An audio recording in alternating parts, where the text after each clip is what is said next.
নমস্কার বন্ধুরা, আমি চলে এসেছি একটি নতুন ব্লগ নিয়ে।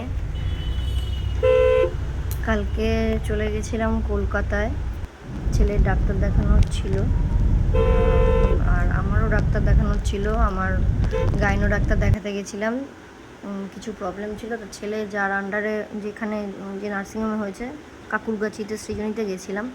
তো যাওয়ার পথে দেখেছিলাম প্যান্ডেলগুলো তৈরি হচ্ছে। আসার পথে দেখলাম এই যে আমাদের গান্নুকে নিয়ে আসা হয়েছে। সব জায়গায় জায়গায় চারিদিকে তো আলোর ছড়াছড়ি, বেশ ভালো লাগছিল দেখে। জায়গায় জায়গায় প্যান্ডেলে সব ঠাকুরের মূর্তি নিয়ে আসা হয়ে গেছে। তো ছেলেকে ওর বাবা দেখাচ্ছিল যে এই দেখ গান্নুর বাহনকে, এই দেখ ইঁদুর, এগুলো দেখাচ্ছিল। তো আমিও গণেশ পুজো করি, ঘরে ছোট করেই করি। তো তার জন্য কিছু মিষ্টি টিষ্টি, ফল টল কেনার ব্যাপার ছিল, লাড্ডু প্রসাদ এসব কিনবার ব্যাপার ছিল। তো সেই জন্য এক জায়গায় দাঁড়ালাম, সেখান থেকে সব কিনে নিলাম। আর পরের দিন আমাদের পাড়ায় খুঁটি পুজো হওয়ার কথা, মানে আজকে সকালে দেখুন খুঁটি পুজো হয়েছে, এই যে পুজো চলছে। পাড়ার সব বাচ্চারা এক জায়গায় হয়েছে। আমাদের এখানে একটা ছোট্ট করে মনের মানুষের পক্ষ থেকে একটা ছোট্ট করে পুজো হয়, দুর্গা পুজো প্রত্যেকবার। তো এই জন্য আজকের মতন শুভ দিনে, আজকে যেহেতু গণেশ চতুর্থী, এই শুভ দিনে আমরা এই খুঁটি পুজোর আয়োজন করেছি। আগের বছরও আপনারা দেখেছেন আমার চ্যানেলে, আমার ব্লগে খুঁটি পুজো।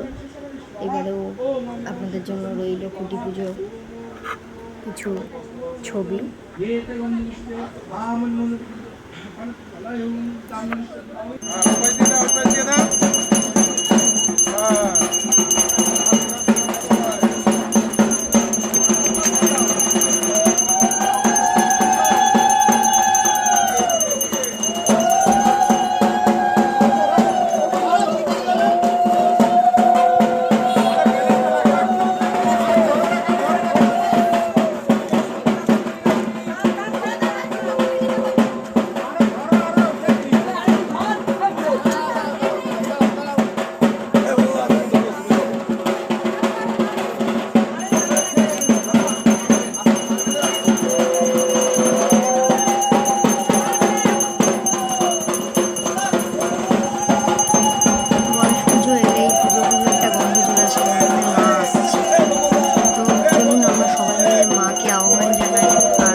তাকে মৃত্যুর কোলে ঢলে পড়তে হচ্ছে, সেই বোন যেন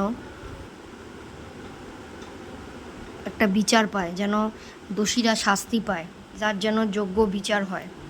এবং আজকেও একটা লজ্জার বিষয় যে আজকেও আমি একটা ঘটনা দেখলাম যে একটি বাচ্চা মেয়ে এভাবে ধর্ষিতা হয়েছে। তো আমাদের কাছে খুবই লজ্জার বিষয় যে যেখানে দেশ এত উন্নত হয়েছে, রাজ্য এত উন্নত হয়েছে, সবাই সব জায়গায় মেয়ে ছেলে সমান অধিকারের কথা বলছে, সেখানে আজকে মেয়েরা এখনও অবহেলিত। আমাদের উচিত সেই জায়গাটাকে ঠিক করা, নালে এই সমাজ কিসের জন্য? এত উন্নত সমাজ দিয়ে কি হবে যেখানে মেয়েরা কোনো সম্মান পায় না? জাস্টিস ফর আরজি কর, এই স্লোগান দিয়েই আজকের আমি ভিডিওটি শেষ করছি। আমরা সব সময় সব মেয়েরা একত্র হয়ে এই অন্যায়ের বিরুদ্ধে রুখে দাঁড়াবো।